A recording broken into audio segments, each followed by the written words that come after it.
భర్త లేనిది, దిక్కు లేనిది, ఈమె మీద దౌర్జన్యం చేసి ఎవడు వస్తాడు ఏం పక్షంగా అనుకుని ఒక్కొక్కడు ఈ విధవరాండ్ర మీద ఒంటికాల మీద పోతాడు. నేను చెబుతున్నా, దబక్కని చేస్తాడు వాడు.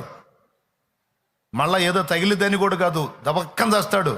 నేను చెప్పాలా మళ్ళీ నా మీద ఈ శాలేం రాజు ఇంతే అని అనుకుంటారు. నేను ఇంతే కదా, వాక్యం రా బాబా, వాక్యం చెప్పింది. నిర్గమాకాండం 22వ అధ్యాయం 22వ వచనం చూడు. నిర్గమాకాండం 22వ అధ్యాయం 22వ వచనం చూడు, ఉందో లేదో చూడు. విధవరాలినైనను అద్దుగద్దుగద్దుగో దిక్కులేని పిల్లలనైనను బాధ పెట్టకూడదు.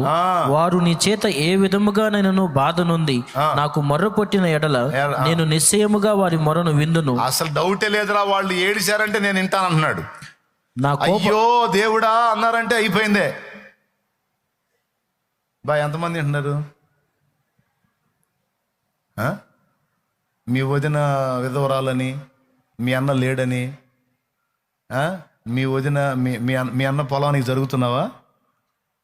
జరుగుతున్నావా? పుటిక్కిని చేస్తావు, అడుగు జరిగినా చేస్తావు, గ్యారంటీ.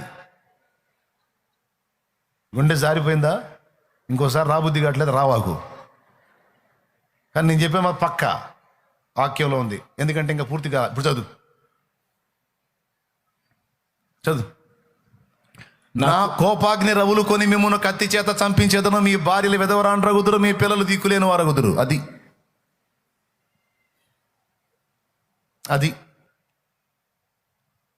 అది మా చిన్నమ్మకి భర్త లేడు, నోరు లేనిది, ఒక ఎకరం జరిగినా పర్వాలేదులే, పొర్రపాటును కూడా చేయకూడదు ఆ పని. ఇట్లాంటి పరిస్థితులు ఉంటాయి. అందుకనే చెబుతున్నాను నేను, అవసరమైతే దేవుడిని బట్టి నీదొక అడుగు వదిలిపెట్టు.